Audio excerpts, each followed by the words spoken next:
বন্ধুরা, আবার চলে এসেছি নতুন ব্লগ নিয়ে আমার চ্যানেল টাং টুইস্টার ট্রাভেলে।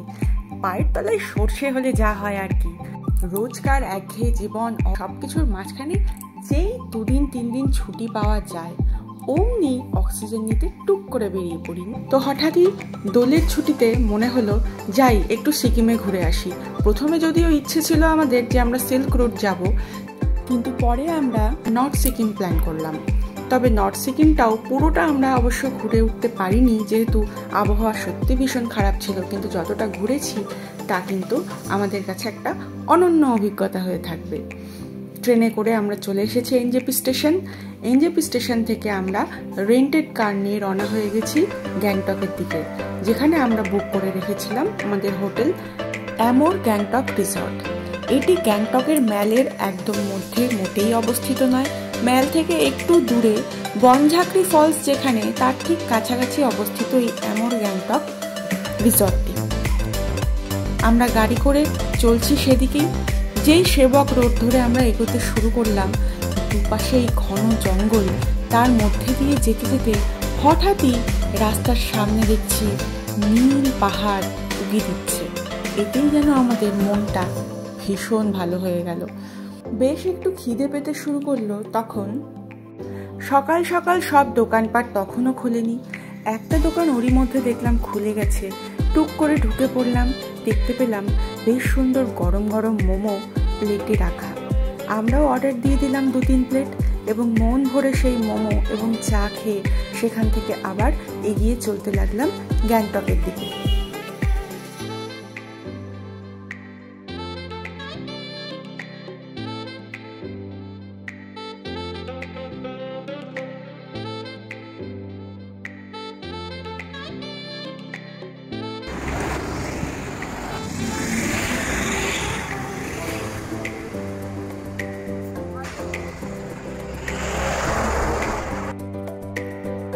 2023 সালের অক্টোবর মাসে সিকিমের দক্ষিণ লোনাক হ্রদে হিমবাহ ফেটে এক বিরাট দুর্যোগ হয়। এই লোনাক হ্রদ থেকে নির্গত লোনাক নদীটি, যেটি তিস্তা নদীর একটি উপনদীও বটে, সেই নদীর জল চুংথাম ড্যাম সেখানে এসে বিরাট বিপর্যয় ঘটায়। পুরো বাঁধটি ভেঙে যায়, ক্ষতিগ্রস্ত হয় চারিদিকের বিভিন্ন জেলাগুলি, যার জেরে বন্যা হয় পাহাড়ে ঘেরা এই রাজ্যে। একাধিক জেলা জলে ডুবে গিয়েছিল। মঙ্গন, গ্যাংটক, প্যাকিয়াং এবং নামচি কার্যত জলের তলায় ছিল। লাচুং, লাচেন ইত্যাদি সিকিমের উত্তরের অংশগুলি গ্যাংটকের সাথে সম্পূর্ণ বিচ্ছিন্ন হয়ে গিয়েছিল। এখনও লাচুংয়ের রাস্তা কোনো রকম খুললেও রাস্তার অবস্থা ভীষণ খারাপ। অনেকটা ঘুরপথে যেতে হচ্ছে, প্রচুর সময় লাগছে এবং লাচেন, গুরুদংমার এগুলি তো বন্ধই রয়েছে। 7-8 মাস পরেও সেখানকার পরিস্থিতি এখনও স্বাভাবিক হয়নি।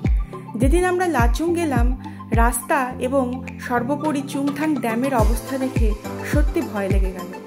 সেনাবাহিনীর ছাউনিগুলি জলের তোরে ভেসে গিয়েছে এবং প্রচুর মৃত্যু হয় এই দুর্ঘটনার কারণে।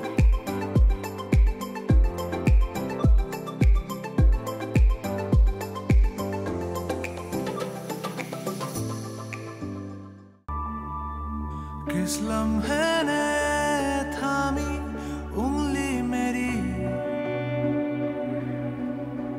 फुसला के मुझको ले चला। পূর্বাথান থেকে পাপড় খেতে যাওয়ার পথে আমরা এখন খুব সুন্দর একটি রোড সাইড ক্যাফের কাছে দাঁড়িয়েছি। এখানে আমরা একটু চা খেয়ে নিচ্ছি। ख्वाबों की सारी बस्तियां, हर दूरियां, हर फासले करीब हैं। इस उम्र की भी शख्सियत अजीब है।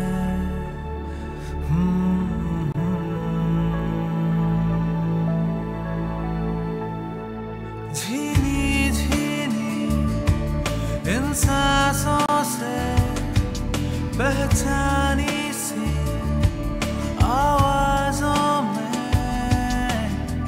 गूंजा है आज आसमां, कैसे हम बेजुबान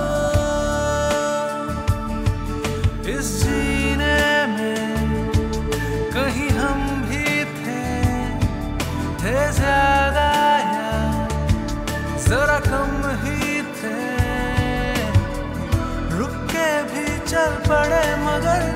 हंसते सब बेजुबान।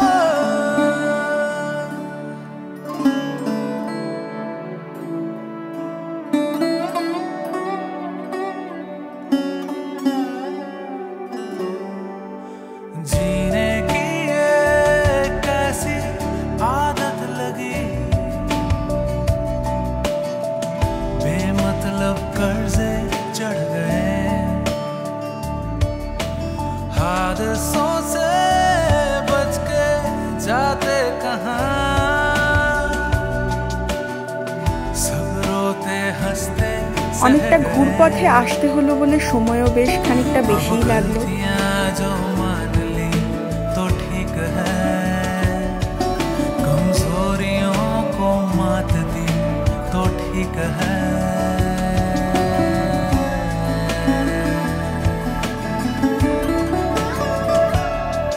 धीरे धीरे इन सांसों से पहचानी सी आवाजों में गूंजा है आज आसमां, कैसे हम बेजुबान। অনেকটা ঘুরপথে এসে নির্ধারিত সময়ের অনেকটা পরে যখন আমরা আমাদের ডেস্টিনেশন অ্যামোর গ্যাংটক রিসর্টে এসে পৌঁছলাম, আমরা কিন্তু আমাদের বুক করা রুমে সরাসরি না গিয়ে সোজা আগে ডাইনিং হলে চলে গেলাম, কারণ লাঞ্চ টাইম প্রায় পেরিয়ে গিয়েছিল এবং আমাদের ভীষণ খিদে পেয়েছিল। এখানকার রেস্টুরেন্টের নাম ম্যাড মাঙ্কি এবং এখানে এটি বেশ জনপ্রিয়ই মনে হলো।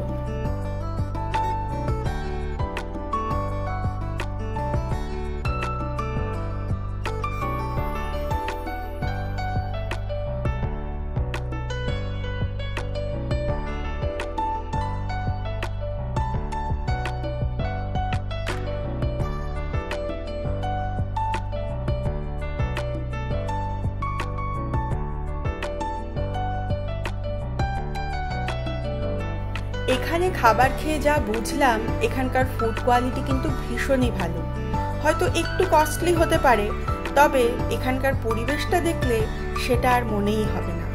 একদম নদীর ধারে অবস্থিত এই রেস্টুরেন্টের পাশে অনেকক্ষণ দাঁড়িয়ে চারপাশে নদীর শোভা, জঙ্গল এসব দেখতে দেখতেই সময় কখন কেটে যায় বোঝাই যায় না।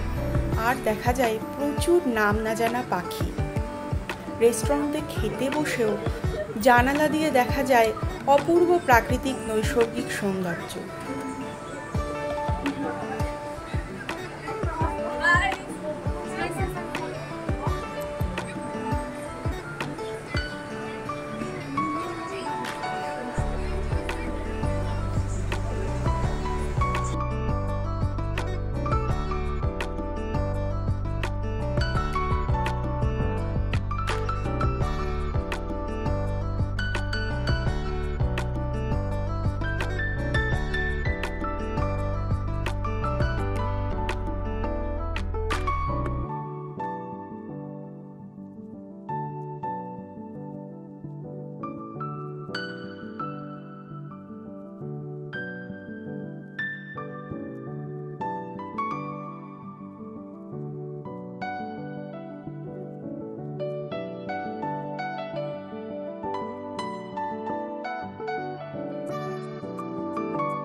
রাস্তা থেকে হোটেলের যে এন্ট্রান্স সেটি একদম টপ ফ্লোরে, সেখান থেকে নিচে নামতে হয়। একদম নিচের যে ফ্লোরটি গ্রাউন্ড ফ্লোরে, সেখানে রয়েছে এই পুলটি তার ওপরেই রয়েছে ডাইনিং হল এবং তার উপরে বিভিন্ন যে রুমগুলি সেগুলি রয়েছে।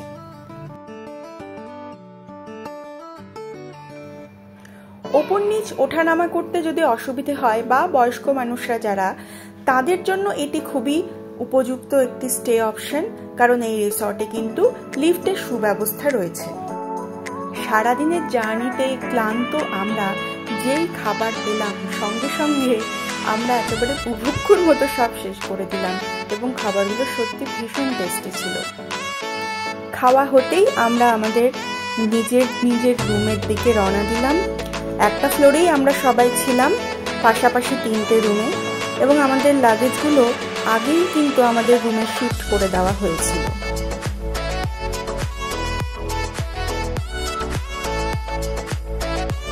প্রত্যেকটা রুমই অনেক বড়, অনেক স্পেসিয়াস, ভীষণ সুন্দরভাবে সাজানো গোছানো, আর সব থেকে বড় যেটা সেটা হলো এখানকার পরিষ্কার পরিচ্ছন্নতা। সব কিছু দেখেই এখানকার কোনো খুঁত ধরা যাবে না, সেটা একদম হলফ করে বলা যেতে পারে। বড় সেই ফ্রেঞ্চ উইন্ডোগুলি থেকে নিচে নদীর সৌন্দর্য দেখা যায়, আর নদীর জলের কুলকুল আওয়াজ মন একেবারে ভালো করে দিতে বাধ্য।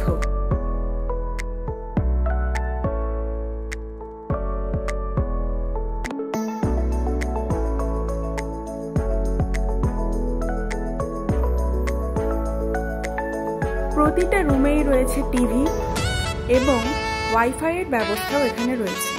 কাবার্ডগুলো যথেষ্ট জায়গা দেয় যেখানে নিজেদের জিনিসপত্র সুন্দরভাবে সাজিয়ে রাখা যায়।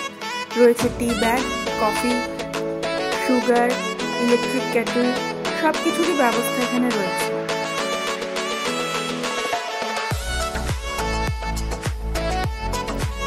আমরা সাধারণত এদিক ওদিক ট্রাভেল করতেই থাকি, তাই কোথাও ঘুরতে গেলে আমরা সাথে কিছু ট্রাভেল প্যাক রাখি, যেমন ছোট ছোট টুথপেস্ট, শ্যাম্পু,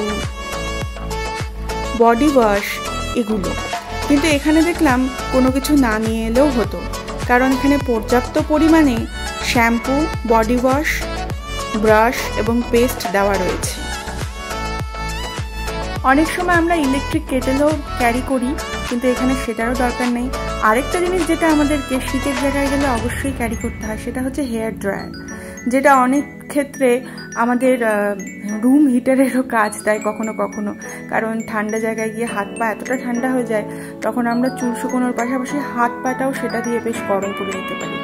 এখানে দেখলাম সেটাও আনার দরকার নেই, বেশ সুন্দর বাথরুমের ভেতরে একটা হেয়ার ড্রায়ারও দেওয়া রয়েছে।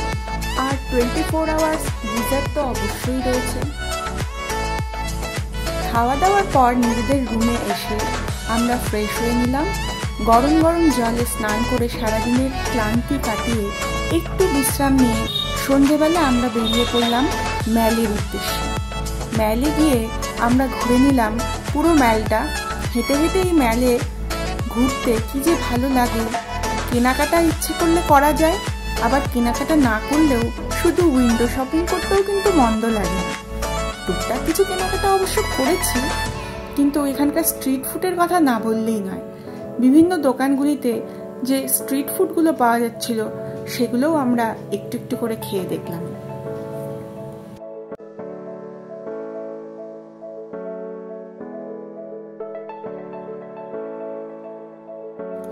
একটু রেস্ট নিয়ে উঠেই সন্ধেবেলা সেজেগুজে আমরা আবার বেরিয়ে পড়লাম। ম্যালে যেতে হবে তো নাকি।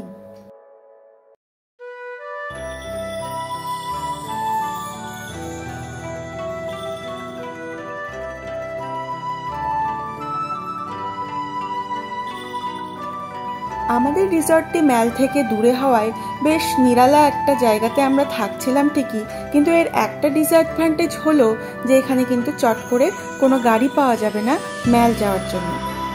রানিং গাড়ি বুক করার জন্য একটু ওয়েট করতে হবে, অথবা এই রিসর্টের তরফ থেকেই গাড়ি বুকিং করে আমরা ম্যালে যেতে পারবো। আমরা রিসর্ট থেকে গাড়ি বুক করে নিয়েছিলাম। ম্যালে ঘুরতে তো সবসময় ভালো লাগে, চারিদিকে এত দোকানপাট, দেখতে যেমন ভালো লাগে টুকটাক কেনাকাটা করতেও ভালো লাগে। আর এখানকার পরিবেশটা এতটাই সুন্দর যে ঘুরলে অবশ্যই মনটা ভালো হয়ে যেতে বাধ্য।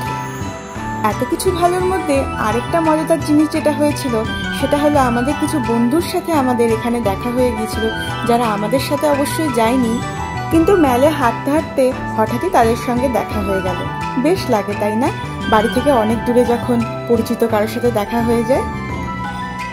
এই দারুণ একটা সারপ্রাইজ পেয়ে আমরা বেশ অনেকগুলো সেলফি তুলে নিলাম। আজকের ঘোরাফেরা এটুকুই।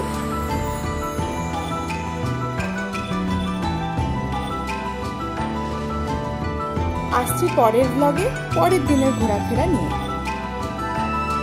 ভিডিওটি দেখার জন্য সবাইকে অনেক অনেক ধন্যবাদ। ভালো লাগলে অবশ্যই লাইক, কমেন্ট, শেয়ার করবে এবং আমার চ্যানেলটাকে সাবস্ক্রাইব করতে ভুলো না কিন্তু।